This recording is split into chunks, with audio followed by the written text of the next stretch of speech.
So, hello and good evening. Today we'll be covering the newspaper for 30th October 2023. There are very less news relevant for exams, so let's cover it very fast. So, there's a sad news about a train accident in Andhra Pradesh. A lot of casualties have been reported, but not directly relevant for the exams. There was some blast in Kochi. Sad news again, but not very much relevant. Let's move ahead.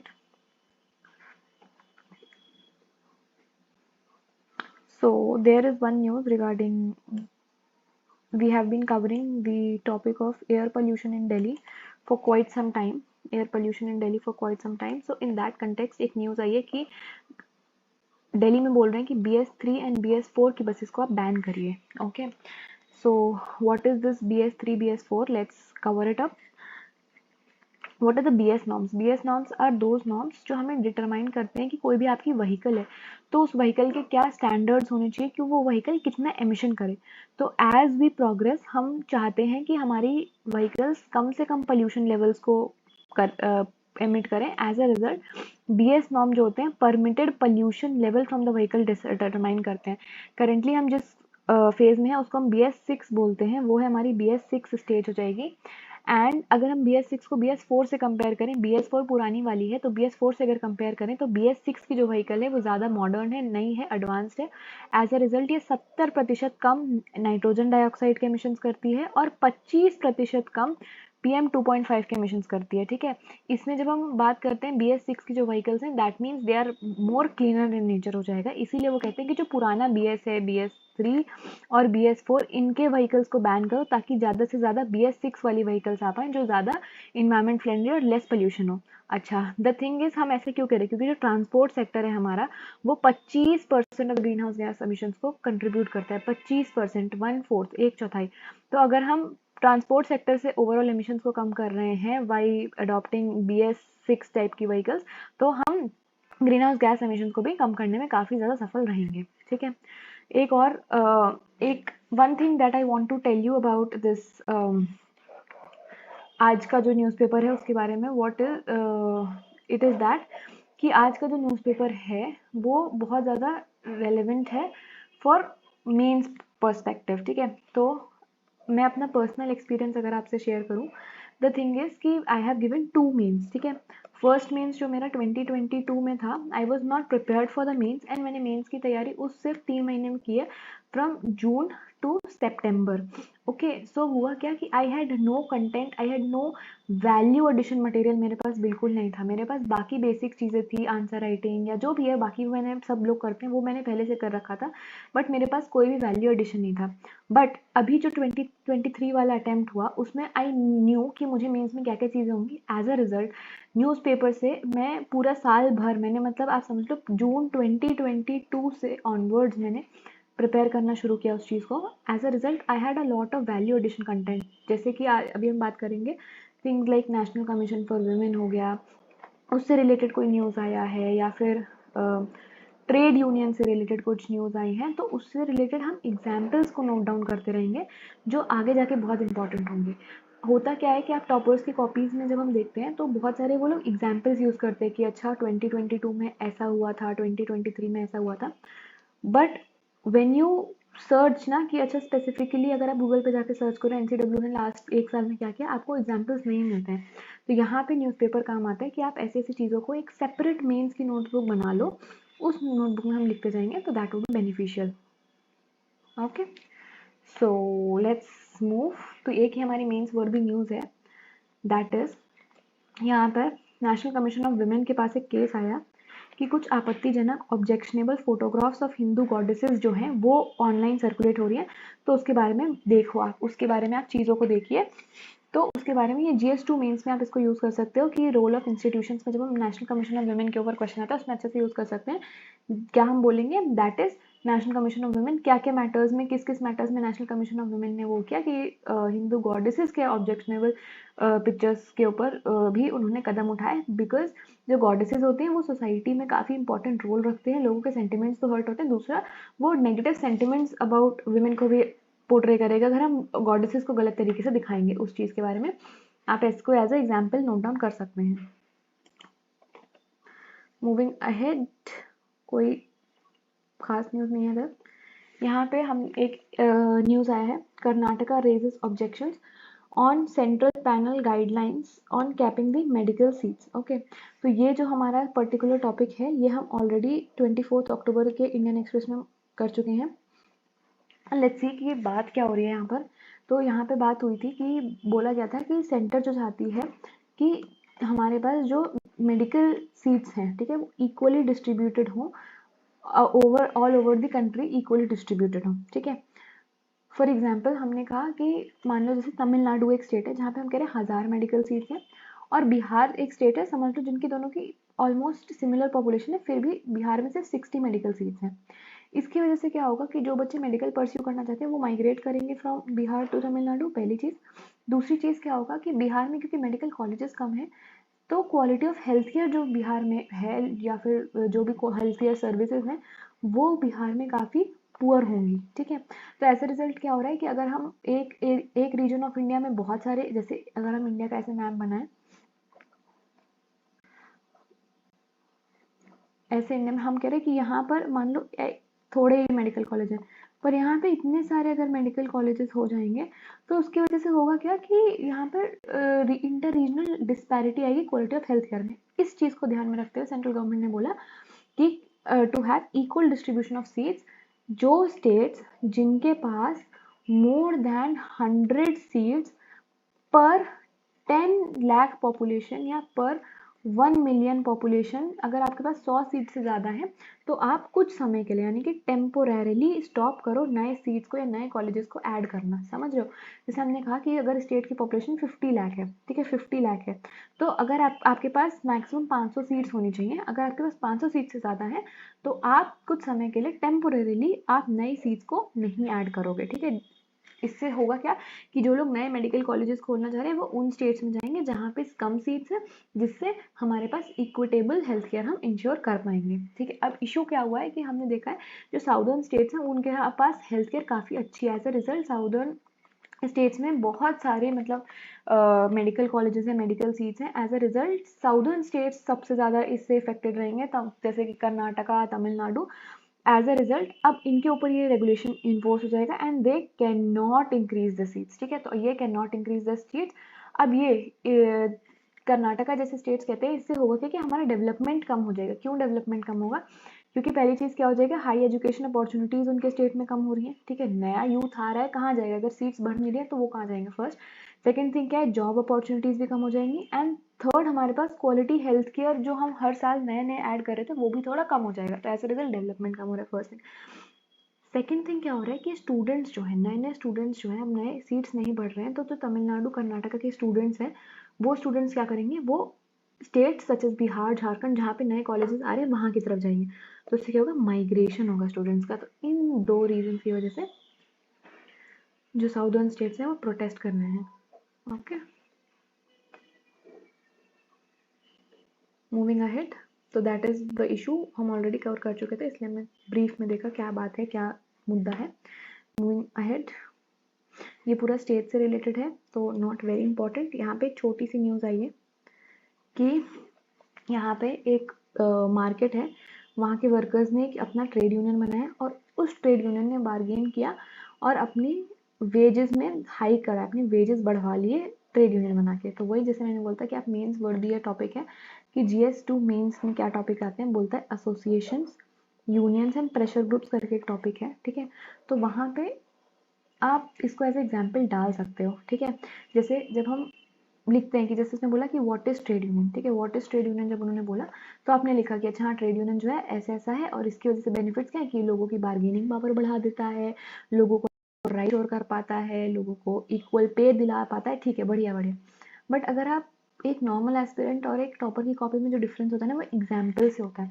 तो अगर हमने ये सब points लिख के एक example डाल दिया कि देखो भाई 2023 में दिल्ली के टेक्सटाइल वर्कर्स ने क्या किया, एक यूनियन बना दी और उन्होंने हाइक वन किया वेजेस में। तो क्या हो गया, यहाँ पर हमने अपने फैक्ट को सब्सटैंशिएट कर दिया। That is showing your awareness, your interest in the contemporary things that are happening. और एक बढ़िया से एग्जाम्पल का पॉइंट हो जाता है, आंसर ज़्यादा इन्फॉर्म्ड और बेटर प्रेजेंटेड लगता है। ओके,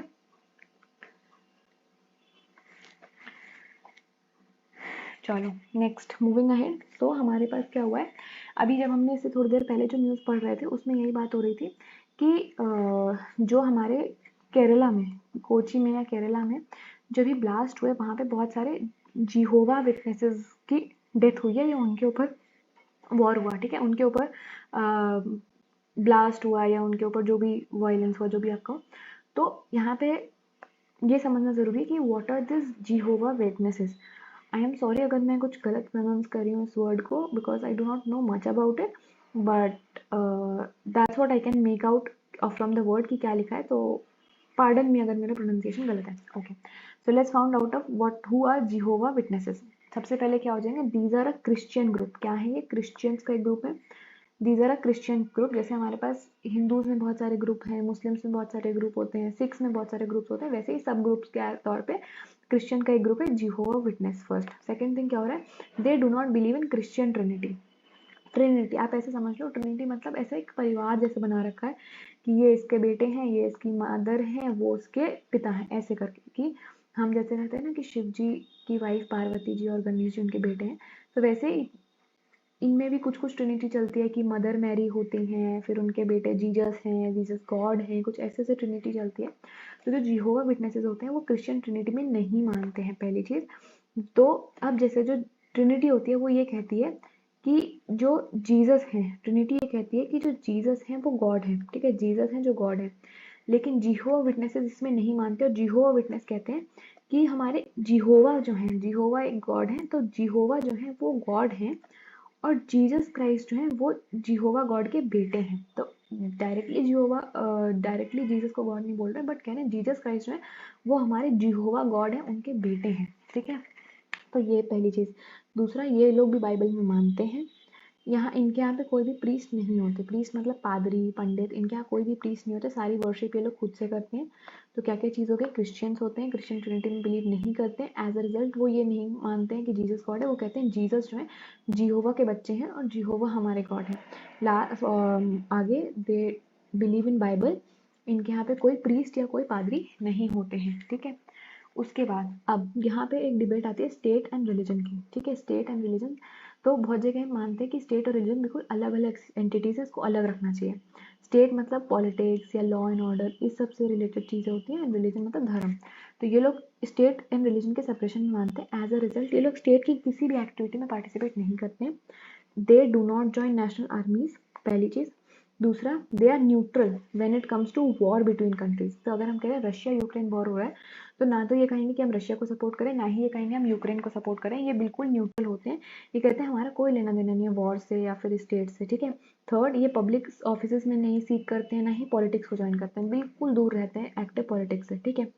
फिर एक इंपॉर्टेंट पॉइंट आता है, दे do not except blood transfusion. Blood transfusion मतलब क्या होता है कि खून का एक्सचेंज, जैसे कभी कभी खून की कमी हो गई तो किसी और का खून आपको चढ़ा दिया गया, तो दे do not believe in transfusion. अब यहाँ पे जब हम डिबेट आती है रिलीजन, ये GS1 का एक अच्छा टॉपिक है हमारा, religion versus human rights, religion versus science, ठीक है, religion versus human right, religion versus science की जब बात आती है, तो यहाँ पे एक अच्छा एग्जाम्पल की तरह हम यूज़ कर सकते हैं कि जिहोवा विटनेसेस जो होते हैं they do not believe in transfusion, blood transfusion में नहीं होता है। अब क्या होता है, देखो, अगर एक इंसान मर रहा है, ठीक है, और हम कहते हैं कि इसको खून चढ़ाने की आवश्यकता है, ठीक है, तो रिलीजन इनका कह रहा है कि नहीं, आप मर जाएंगे लेकिन आप खून ट्रांसफ्यूजन नहीं करेंगे, ठीक है। साइंस कहता है कि नहीं, अगर आप ब्लड ट्रांसफ्यूजन कर लेंगे आप बच जाएंगे, ठीक है। तो यहाँ पे क्या हो रहा है, रिलीजन वर्सेस साइंस कॉन्ट्रास्ट है आपस में, दोनों के जो व्यूज हैं वो मिल नहीं रहे हैं यहाँ पर, ठीक है।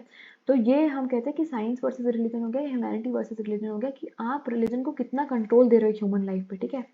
ऑल्दो मैं ये नहीं कह रही हूँ कि ये प्रैक्टिस गलत है, द थिंग इज कि जब ये प्रैक्टिस लाई गई होगी may be in ancient times, medieval times में, तब मेडिकल साइंस ने इतना प्रोग्रेस नहीं किया था। As a result blood transfusion करते वक्त बहुत सारे बैक्टीरिया, बहुत सारे वायरसेस ट्रांसमिट हो जाते होंगे, जिसकी वजह से लोगों की डेथ हो जाती होगी, ठीक है।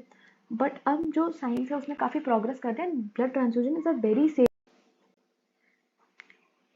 ओके, सो मूविंग अहेड,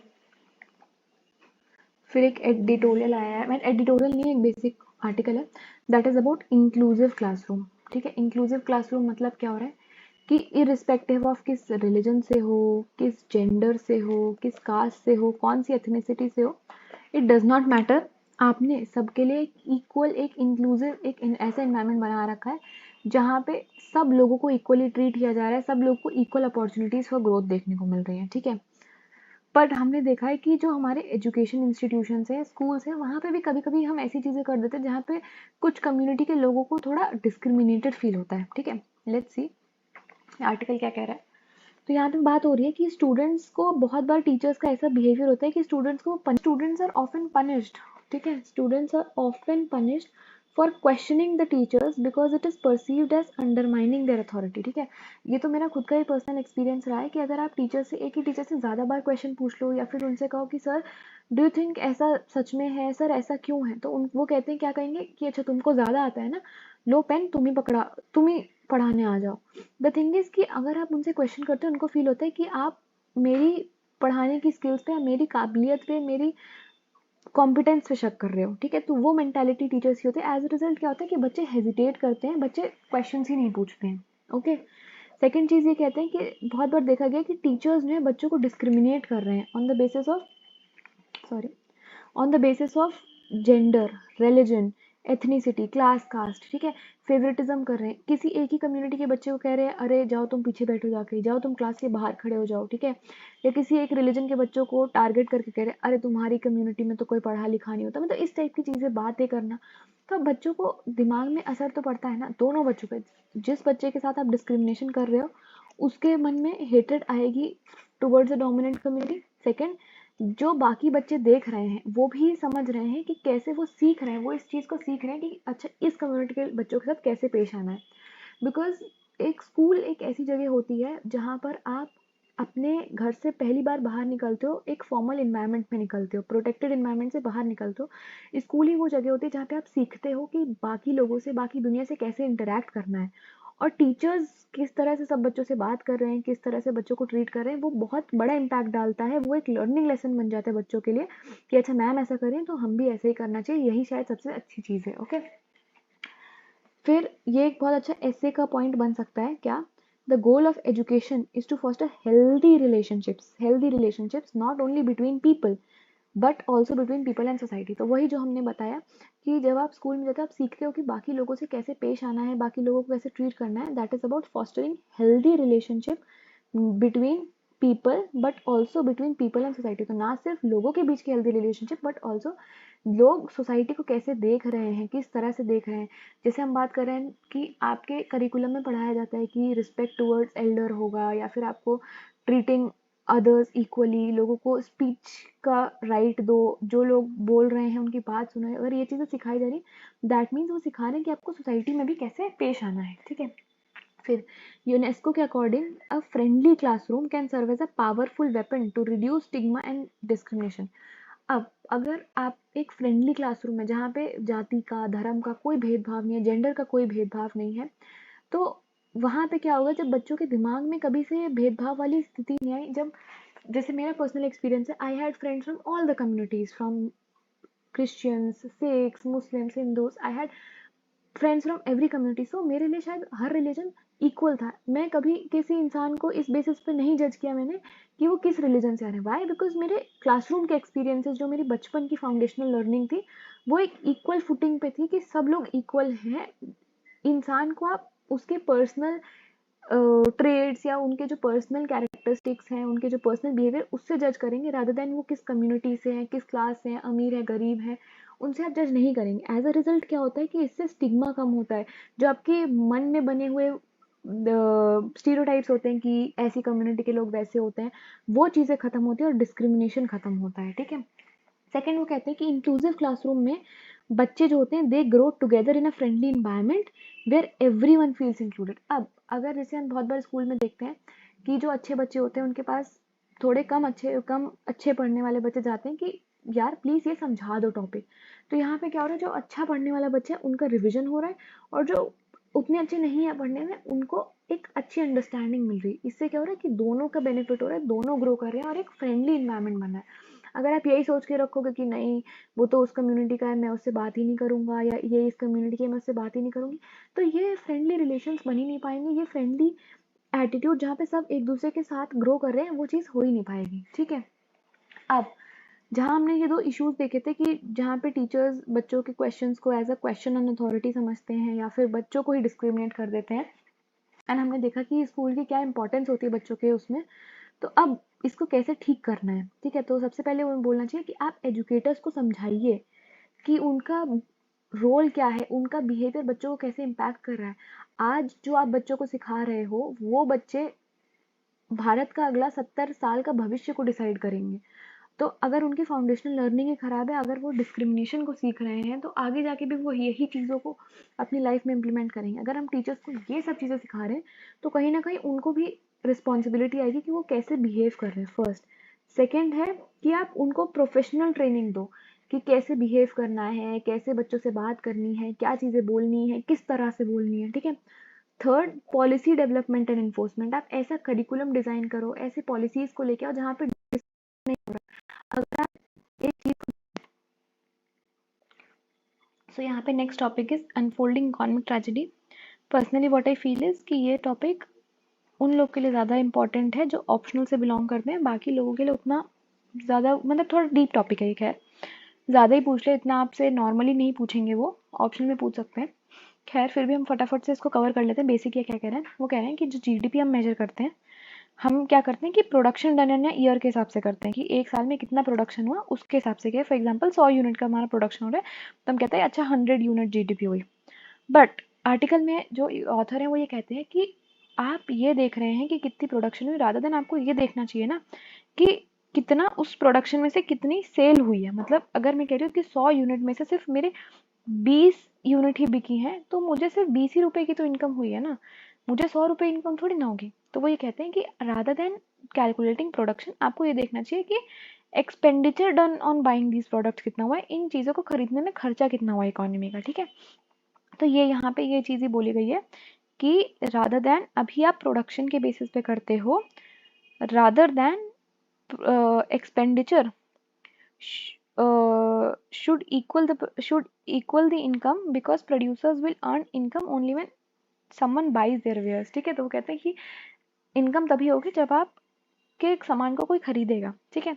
तो अब हम देखेंगे, ऑब्वियसली अगर हम दो मेथड से कुछ चीज़ को अगर हम निकालेंगे, कैलकुलेट करेंगे, तो दोनों चीज़ों की वैल्यूज जो हैं वो डिफर करेंगी। तो वो ये कह रहे हैं कि जब इनकम और एक्सपेंडिचर की जब वैल्यूज डिफर करें, तो आप दोनों का एवरेज निकाल के जीडीपी को निकालो, वो ज़्यादा बेटर होगा बताने में कि कंडीशन क्या है इकोनॉमी की, ठीक?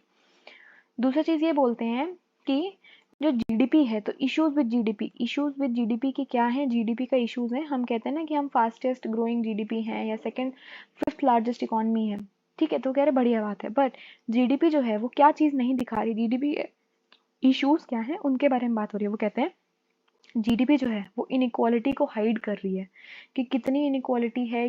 कि अगर हम कह रहे हैं कि एक तरफ 100 लाख करोड़ की अगर हमारी जीडीपी है, तो एक तरफ अंबानी है जो एशिया के रिचेस्ट मैन है, एक तरफ बहुत ही पुअर बेगर है, ठीक है, जिनको शायद अपनी डेली ब्रेड भी नहीं मिल पा रही है। तो जब इतनी इनइक्वालिटी है, तो you can not really say कि 100 लाख की जीडीपी है, तो ऐसा इसका मतलब ये नहीं है कि हर इंसान बहुत अच्छा कर रहा है अपनी लाइफ में। दैट इज व्हाट इनइक्वालिटी को नहीं दिखा रही है जीडीपी, फर्स्ट। सेकंड क्या हो रहा है, it is deflecting the attention from acute job crisis, unemployment के बारे में बात ही नहीं हो रही है। बस बहुत सारा प्रोडक्शन हो रहा है, तो इसका मतलब आपने सोच लिया कि इकोनॉमी बहुत बढ़िया काम कर रही है, बट अभी भी कितने सारे लोग हैं जिनको जॉब्स ही नहीं मिल रही हैं। थर्ड, एजुकेशन नहीं है अच्छी, हेल्थ लेवल अच्छा नहीं है, लोग अभी भी बहुत बेसिक मलेरिया डेंगू जैसी बीमारियों से मर रहे हैं, ठीक है? एजुकेशन के नाम पे लिटरेसी रेट ऊपर नहीं बढ़ पा रहा है हमारा, ठीक है? जुडिशियल सिस्टम ब्रोकन है, हमने कल के लेक्चर में भी कवर किया था कि हमारा क्रिमिनल जस्टिस सिस्टम में कितनी हाई पेंडेंसी ऑफ केसेस है। इन्वायरमेंटल डिस्ट्रेस हो रहा है, दिल्ली का एयर पोल्यूशन कम होने का नाम ही नहीं ले रहा है। तो ये सब चीज़ें जो हैं ये जीडीपी को इम्पैक्ट तो करती हैं। अगर आपकी एजुकेशन अच्छी नहीं है, आपकी हेल्थ अच्छी नहीं है, तो आप शायद इकोनॉमी में कंट्रीब्यूट कम कर पाएंगे, ठीक है? आपकी जुडिशरी अच्छी नहीं है, तो आपको शायद इन्वेस्टमेंट्स भी अच्छे नहीं आएंगे। ये चीज़ें जीडीपी को तो कंट्रीब्यूट कर रही हैं, जीडीपी को इम्पैक्ट कर रही हैं, बट जीडीपी इन सब चीज़ों के बारे में कुछ नहीं बताती है, तो ये इश्यूज ऑफ जीडीपी हो जाएंगे, ठीक है? थर्ड, वो ये कहते हैं कि इकोनॉमी में अभी क्या हो रहा है ना कि ट्रेजेडी आ रही है। ट्रेजेडी क्यों आ रही है? जब हम बात करते हैं जीडीपी हम कैसे मेजर करते हैं? Consumption, investment, government expenditure, export minus imports, ठीक है? तो अब क्या हो रहा है, कंजम्पशन हमारी कम हो रही है। क्यों कम हो रही है? क्योंकि रियल वेज ग्रोथ जो है वो कम हो रही है, महंगाई इतनी बढ़ रही है, लोगों की परचेजिंग पावर जो है वो कम हो रही है, इसलिए कंजम्पशन कम हो रही है। इन्वेस्टमेंट भी कम हो रहा है। क्यों इन्वेस्टमेंट कम हो रहा है? जब पता है हमें कि लोगों की परचेजिंग पावर कम हो रही है, तो जो इंडस्ट्रीज है वो बना भी कम रहे हैं, गुड्स कम बना रहे हैं, ग्लोबल रिसेशन चल रहा है, एक्सपोर्ट डिमांड कम है, इसकी वजह से इन्वेस्टमेंट जो है ओवरऑल वो कम हो रही है। Government expenditure, government is trying to increase it up, ठीक है, वो बढ़ रहा है। एक्सपोर्ट के बारे में बात करेंगे, जब एक्सपोर्ट्स कम हो रहे हैं, रशिया यूक्रेन में वॉर है, वेस्ट एशिया में वॉर है, इसराइल लड़ रहा है, तो ऐसे में कौन हमारे प्रोडक्ट्स खरीदेगा जब उनको खुद के ही खाने के लाले पड़ रहे हैं, ठीक है। दूसरा, ऑयल क्राइसिस आ रही है, ऑयल के जो प्राइसेस हैं वो बढ़ रहे हैं, जब ऑयल के प्राइसेस बढ़ेंगे तो हमें ज़्यादा पैसा देना पड़ेगा अपने इम्पोर्ट्स करने के लिए, तो ये बढ़ रहा है। एज अ रिजल्ट साइंस है कि जो जीडीपी का जो ट्रेंड है, जीडीपी की ग्रोथ है वो कम होगी, and that could lead to an economic tragedy, ये पूरे आर्टिकल का कहना है, ठीक है। मूविंग अहेड, तो यहाँ पे एक आर्टिकल इन्होंने शुरू किया, इंडियन रेवेन्यू की रेलवे इंडियन रेलवे की revenue problem. So the thing what they are trying to say is कि ये 3 पार्ट का इन्होंने एक सीरीज लेके आया है, मतलब लाएंगे आगे आने वाले दिनों में, जहाँ पे ये बताएंगे कि इंडियन रेलवे की क्या रेवेन्यू प्रॉब्लम है, क्या इश्यूज हैं, सेकंड उसको क्या सोल्यूशन है, क्या क्या हम कर सकते हैं, और बाकी आगे हम वे फॉरवर्ड्स के बारे में डिस्कस करेंगे 3 दिन में। तो आज ये प्रॉब्लम्स के बारे में डिस्कस कर रहे हैं, तो पूरे आर्टिकल का क्रक्स में फटाफट से समझा देती हूँ क्या था। तो पहली चीज क्या हो रही है, एक यहाँ पे टर्म आया क्रॉस सब्सिडाइजेशन, ठीक है, क्रॉस सब्सिडाइजेशन। क्रॉस सब्सिडाइजेशन मतलब जैसे हमने कहा कि ए पॉइंट से बी पॉइंट तक जाने में 100 रुपए लग रहे हैं, ठीक है, ए पॉइंट से बी पॉइंट तक जाने में 100 रुपए का खर्चा आ रहा है रेलवेज को। अब क्योंकि हम सोशलिस्ट मॉडल में हैं, हम गरीबों का वेलफेयर करते हैं, हम वेलफेयर ओरिएंटेड स्टेट हैं, तो एज अ रिजल्ट वो क्या करेंगे, पैसेंजर से सिर्फ उन्होंने 50 रुपए चार्ज किए, तो इसमें रेलवे को कितना घाटा हुआ, रेलवे को 50 रुपए का घाटा हो जाएगा, ठीक है। वहीं दूसरी ओर फ्रेट, फ्रेट मतलब गुड्स को कैरी करना, माल को इधर से उधर लेके जाना, माल गाड़ी यहाँ जो चलती है, उसमें वो लोग ज़्यादा चार्ज कर लेते हैं, वहाँ पे वो 150 रुपये चार्ज कर रहे हैं, ठीक है। 100 रुपये की लागत आ रही है जिस काम की में, उस काम के लिए वो 150 रुपये चार्ज कर रहे हैं। एज अ रिजल्ट यहाँ पे प्रॉफिट कितना हो रहा है, 50 रुपीज़, ठीक है। तो अब जो यहाँ का प्रॉफिट है 50 रुपीज़, इसको आप यूज़ कर रहे हो यहाँ के लॉसेस की भरपाई करने के लिए, ठीक है।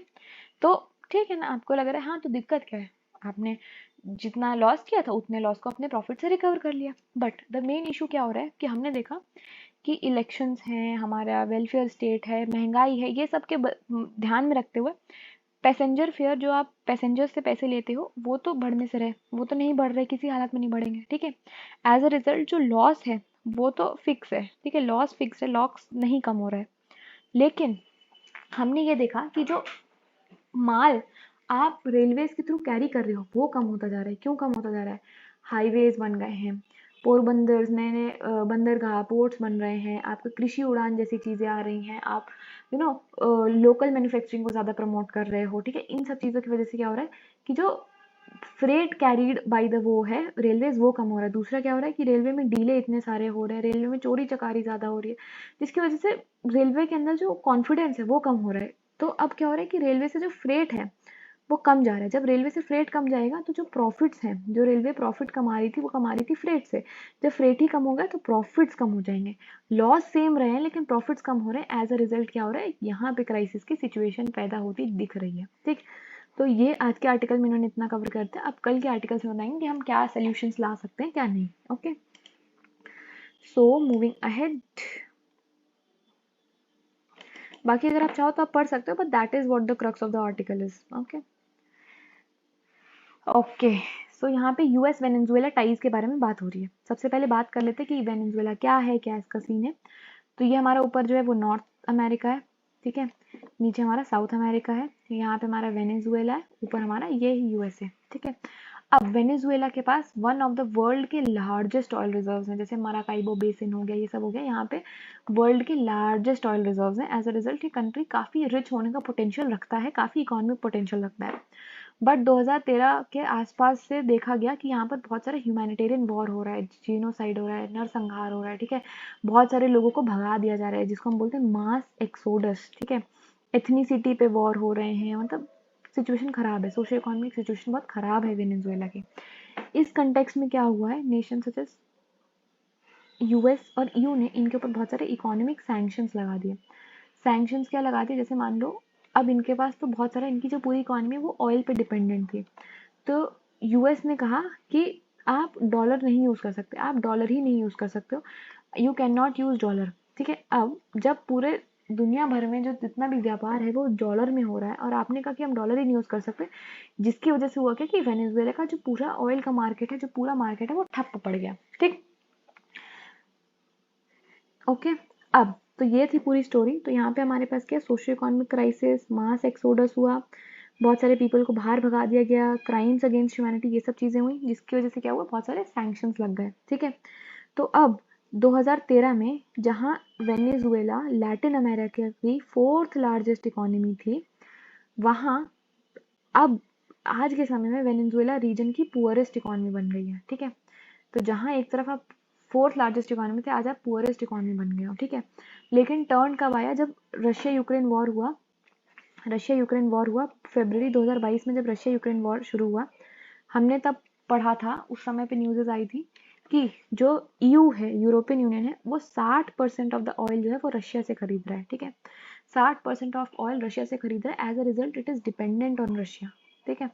तो अब यूएस को लगा कि अगर EU is continuing to be dependent on Russia, तो हम इस वॉर में ईयू को रशिया के अगेंस्ट नहीं कर पाएंगे, ये हम यूक्रेन के साइड पे नहीं रख पाएंगे ईयू को।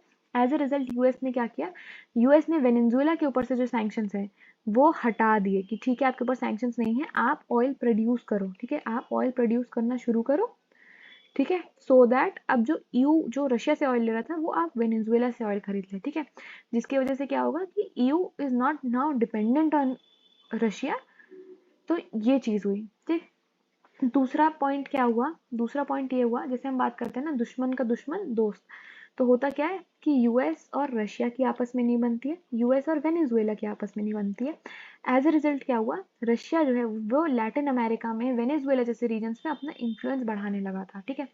तो इस चीज को भी रोकने के लिए यूएस ने क्या किया, सैंक्शंस को हटाना शुरू किया। तो दो चीजें थी, एक हो गई ऑयल वाली क्राइसिस, ऑयल क्राइसिस ना हो, ऑयल क्राइसिस यूरोप में ना आए, इसलिए आपने वेनेजुएला के ऊपर सैंक्शन हटाया। दूसरा, रशिया का इन्फ्लुएंस इन द रीजन ना बढ़े, इसलिए भी आपने इनके ऊपर जो भी लगे सैंक्शन से उनको हटाया।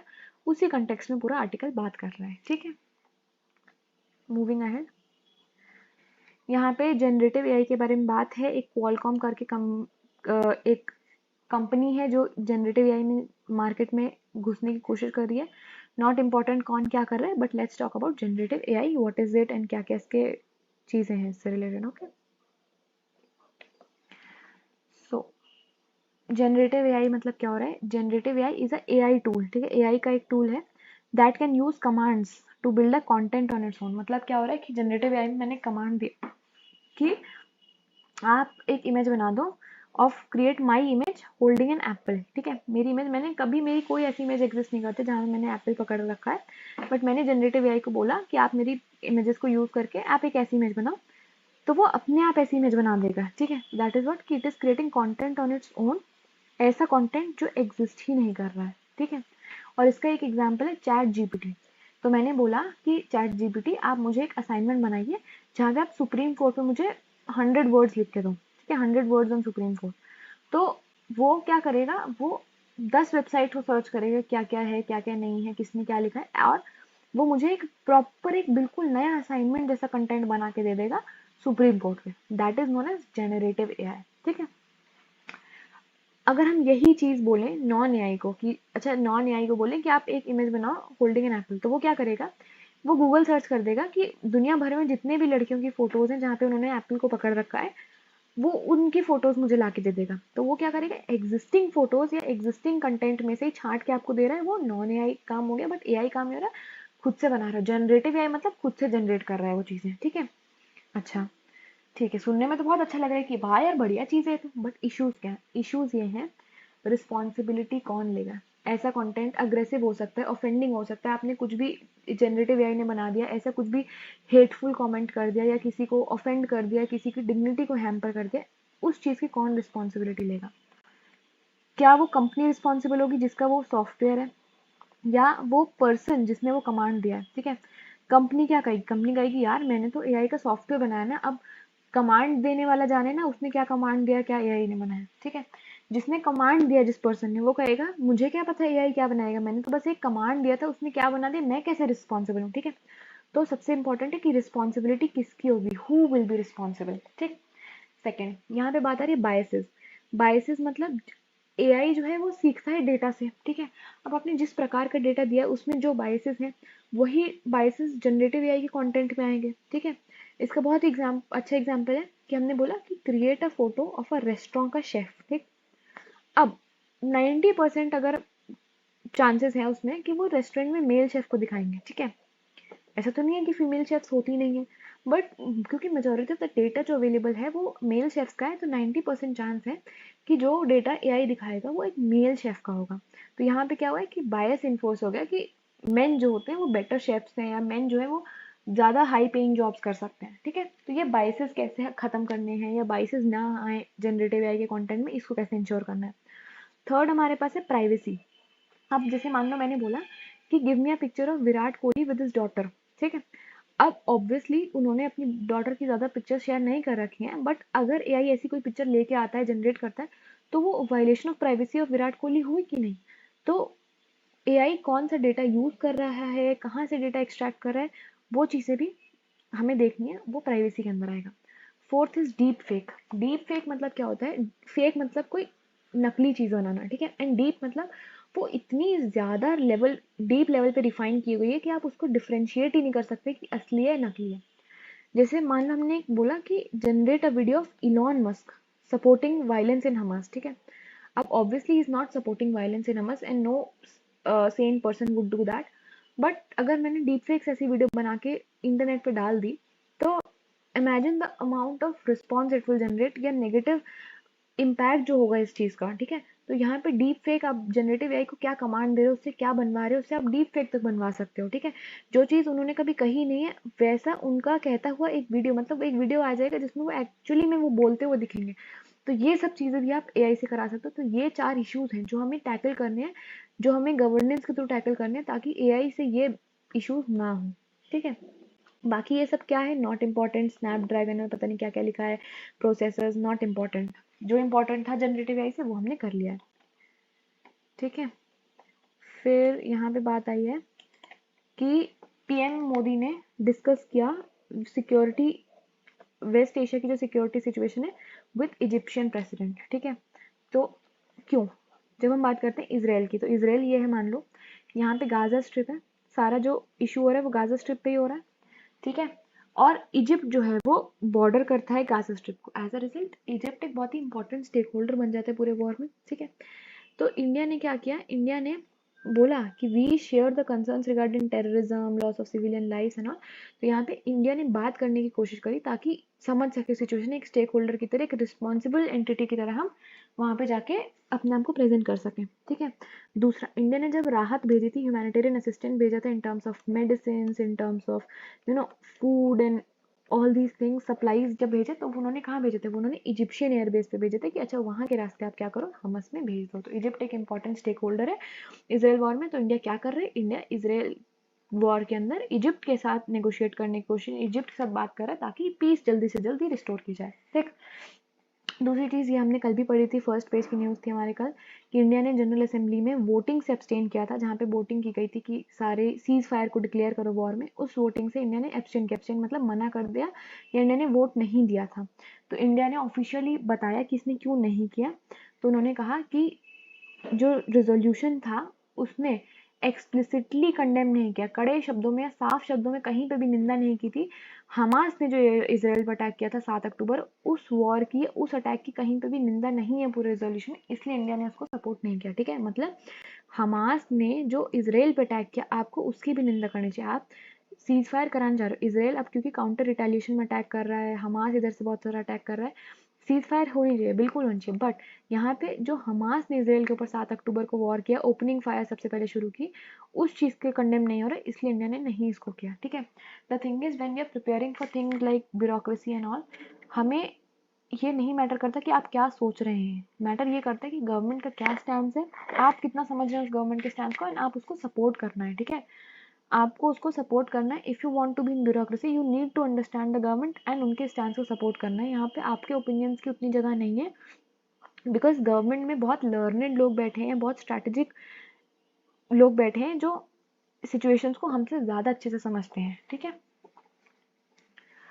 फिर एक अच्छा इंपॉर्टेंट वो आया जो कि एक एग्जाम्पल की तरह यूज हो सकता है, कहते हैं कि ईडी जो है, ED is roping ISRO and IIT Kanpur to probe illegal sand mining. ठीक है, तो यहाँ पे इलीगल सैंड माइनिंग का इशू है, उसके बारे में छानबीन करने के लिए ईडी ने इसरो और आईआईटी कानपुर की हेल्प ली है। ठीक है, कैसे? इसरो से क्या कह रहे हैं कि आप हमारे पास सैटेलाइट डेटा प्रोवाइड करा दो कि जो जहाँ पे सैंड थी, सैंड बेड, मतलब जैसे मान लो हमारे पास ये है, ठीक है, सैटेलाइट देख लेगी कि अच्छा डे 1 है, डे 2 है, डे 11 है। ठीक है, तो डे 1 पे तो इतनी सारी सैंड थी, ठीक है, डे 2 पे भी इतनी सारी सैंड थी, डे 11 पे इतनी सारी सैंड कैसे लगी? दैट मीन्स कि बीच के दिनों में सैंड गायब हुई है। ठीक है, तो एज अ रिजल्ट क्या हो रहा है कि आपने इसरो की सैटेलाइट डेटा की तरफ से मदद लिया। तो यहाँ पे it can B example of how space technology law enforcement में कैसे काम कर सकती है। ठीक है, लॉ इन्फोर्समेंट में कैसे काम कर रही है, थेफ्ट को ट्रैक करना, इलीगल माइनिंग को ट्रैक करने में स्पेस टेक्नोलॉजी अच्छी काम कर सकती है। दूसरा यहाँ पे बात हो रही है कि आपने आईआईटी कानपुर को बोला कि अच्छा आप ये बताइए कि कितनी डेप्थ तक आपने खो दिया सैंड को। तो यहाँ पे हम बता सकते हैं कि हाई एंड नॉलेज की क्या इंपॉर्टेंस होती है लॉ इन्फोर्समेंट में, कि लॉ इन्फोर्समेंट में यूनिवर्सिटीज कैसे हेल्प कर सकती हैं। दूसरा कि जो भी हम हायर एजुकेशन में पढ़ रहे हैं वो प्रैक्टिकली आप रियल लाइफ में आप कैसे यूज कर सकते हो, उसके बारे में बात की गई है। ठीक, it can be a good example for mains, although prelims में उतना डायरेक्टली नहीं पूछा जाएगा, बट मेन्स का अच्छा एग्जाम्पल बन सकता है। मूविंग अहेड, यहाँ पे government is preparing to release the vision India 2047 document, NITI Aayog plan कर रही है, बट अभी इंपॉर्टेंट नहीं है, जब डॉक्यूमेंट आएगा, क्या बात कर रहे हैं, क्या चीज़ें हैं, तब पढ़ना ज़्यादा बेटर रहेगा। फिर ये वही स्टेट इलेक्शंस नॉट इम्पॉर्टेंट। यहाँ पे कनाडा इंडिया रिफ्ट के बारे में बात हो रही है, तो अभी हम देख रहे हैं कि कनाडा इंडिया के रिलेशन नहीं चल रहे हैं, क्यों नहीं चल रहे हैं उसके बारे में फटाफट से कवर कर लेते हैं, क्या हुआ था क्या नहीं हुआ था। कनाडा में हमारे पास देखा जाता है कि बहुत सारे प्रो खालिस्तानी एलिमेंट्स है। प्रो खालिस्तानी एलिमेंट्स मतलब वो लोग जो डिमांड करते हैं कि पंजाब से खालिस्तान को सेपरेट किया जाए। ठीक है, इंडिया से खालिस्तान एक नया कंट्री बनाया जाए। ठीक है, तो रिसेंटली हुआ क्या, कनाडा में एक प्रो खालिस्तानी एक्टिविस्ट निज्जर हैं, उनकी डेथ हुई है, और कनाडा ने बोला कि कनाडा ने इंडिया पे आरोप लगाया कि इंडिया का हाथ है इनको मरवाने में। ठीक है, उसके बाद इन्होंने ये भी कहा कि हमारे जो डिप्लोमेट्स हैं वो इंडिया में डेंजर में, एज अ रिजल्ट उन्होंने अपने 41 डिप्लोमेट्स को इंडिया से बाहर निकाल लिया, एंड तब से इंडिया और कनाडा के जो रिलेशन है वो खराब हो रहे हैं। बस बेसिक चीज़ यही थी पूरे आर्टिकल में। ठीक है, and then we are moving to the last topic of the day. यहाँ पे बात हो रही है कि एक एक स्टडी है जो कहती है कि डेवलप्ड कंट्रीज जो हैं अपने कार्बन एमिशन का जो गोल था उन्होंने सेट किया था कि हम इतना ही कार्बन एमिशन करेंगे, उससे ज़्यादा एमिशन कर रहे हैं। ठीक है, तो यहाँ पे एक सेंटर के बारे में बात हुई है, एनजीओ के बारे में बात हुई है, centre for environment energy and water. ठीक है, CEW है, centre for energy environment and water है। तो एक प्रीलिम का क्लासिक स्टेटमेंट बन सकता है कि CEW जो है वो मिनिस्ट्री ऑफ इन्वायरमेंट के अंदर आता है। नहीं नहीं नहीं, ये एक एनजीओ है या गवर्नमेंट बॉडी नहीं है, पहली चीज़। ठीक, तो ये कहता है कि जो हमारे डेवलप्ड कंट्रीज़ हैं जो कि 3/4 मतलब 75% of the global carbon emissions जो हैं वो करते हैं। ठीक है, करते हैं, वो अपने जो भी उनके टारगेट्स है उससे 38% ज़्यादा एमिशन करेंगे। मान लो उन्होंने बोला था कि हम 100 यूनिट कार्बन एमिशन करेंगे बाई 2030, बट जिस तरह से वो एमिशन कर रहे हैं लग रहा है कि वो 138 यूनिट्स कार्बन एमिशन कर देंगे। ठीक है, दैट मीन्स कि वो अपने टारगेट से 38% ज़्यादा एमिशन कर रहे हैं। ठीक है, पहली चीज़। दूसरी चीज़ कह रहे हैं कि जो आप एक्स्ट्रा एमिशन कर रहे हो अपने टारगेट से उसके 80% जिम्मेदार कौन है? सिर्फ 3 नेशन है, US, Russia and European union. ठीक है, यूएस, रशिया और यूरोपियन यूनियन 3 ऐसे नेशन है जो सबसे ज़्यादा इस टारगेट को ब्रीच करने में रिस्पॉन्सिबल हैं। दूसरी चीज़, एक चीज़ को ये भी बता रहे हैं कि एक प्रोटोकॉल आया था क्योटो प्रोटोकॉल करके, जो कि पहले 2005 से 2012 के लिए था, फिर उसको एक्सटेंड करके 2013 से 2020 तक के लिए लाया गया था, जिसमें ये बोलता है जो डेवलप्ड कंट्रीज हैं, जो विकसित देश हैं, they have to reduce their emissions by 5% from their 1990 levels. मतलब 1990 लेवल में अगर 100 यूनिट्स कार्बन एमिशन है तो आपको 2008 से 2012 के बीच में इनको कम करके 95 पे लेके आना है, यानी कि 5% से हमें कम करना है। ठीक है, ऐसा क्योटो प्रोटोकॉल में बोला गया था, जो कि इनसे हुआ नहीं। ठीक है, जो कि developed countries were failed to achieve Kyoto protocol, ये अचीव नहीं कर पाए थे। ठीक है, तो उसके बाद हुआ क्या, सिर्फ अभी तक 2 ही डेवलप्ड कंट्रीज हैं ऐसी, जैसे बेलारूस और नॉर्वे, जिन्होंने अभी अपने पाथ पे हैं। उसके अलावा कोई भी ऐसी डेवलप्ड कंट्री नहीं है जो अपने टारगेट्स को मीट कर पा रही है। तो वही है कि डेवलप्ड कंट्रीज अपने आप को बनते बहुत स्मार्ट हैं कि अच्छा हमारे पास तो टेक्नोलॉजी है, ये है वो है, हम बहुत डेवलप्ड हैं, हमारे पास क्वालिटी ऑफ लाइफ बहुत है, पर आपसे अपने एनवायरमेंट कमिटमेंट्स पूरे नहीं हो रहे हैं, तो ये एक अच्छी चीज़ नहीं है, ठीक है। दूसरा, इंडिया का क्या स्टैंड रहता है, इंडिया मानता है इन सब चीज़ों में CBDR। CBDR मतलब क्या हो रहा है, common common but differentiated responsibilities, ठीक है। मतलब क्या हो रहा है, कॉमन कॉमन मतलब कि हाँ, क्लाइमेट को प्रोटेक्ट करना जितनी आपका रोल है, मतलब आपकी भी जिम्मेदारी है, मेरी भी जिम्मेदारी है, तो हम दोनों की कॉमन जिम्मेदारी है क्लाइमेट को प्रोटेक्ट करना। बट हम लोग की जिम्मेदारी जो है वो डिफरेंट है। क्यों डिफरेंट है, क्योंकि आप डेवलप्ड हो, ठीक है। आप डेवलप्ड हो, आप 75% एमिशंस, जो पहले जो टोटल एमिशंस हो रखे हैं उसमें 75% एमिशंस आपने किए हैं। आप डेवलप्ड हो, आपके लोगों के पास बेटर अपॉर्चुनिटी है, आपके पास ज़्यादा रिसोर्सेज हैं, तो आपकी ज़्यादा रिस्पॉन्सिबिलिटी है ना, you have more responsibility. Whereas जो डेवलपिंग कंट्रीज़ हैं उनको अभी बेसिक चीज़ें, food, water, education, health, shelter ही नहीं वो प्रोवाइड करा पा रहे हैं। अगर वो अभी इन्वायरमेंट में लग जाएंगे तो ये सब चीज़ें कैसे कब प्रोवाइड कराएंगे। तो एज अ रिजल्ट हमारी भी रिस्पॉन्सिबिलिटी, डेवलपिंग कंट्रीज़ की भी रिस्पॉन्सिबिलिटी हम दोनों की कॉमन है। बट क्योंकि हम डेवलपिंग है तो हमारी रिस्पॉन्सिबिलिटी कम है, लेकिन आप डेवलप हो चुके हो, आप अपने सिटीजन्स के लिए एक level of standard of living बना चुके हो, तो अब आपकी रिस्पॉन्सिबिलिटी ज़्यादा है, ठीक है। तो that is the concept of common but differentiated responsibilities, and यहीं पे that's all for the day, and yeah, I'm very sorry आज की थोड़ी वीडियो डिले हो गई थी, but we'll meet again tomorrow. Till then, happy studying and bye bye.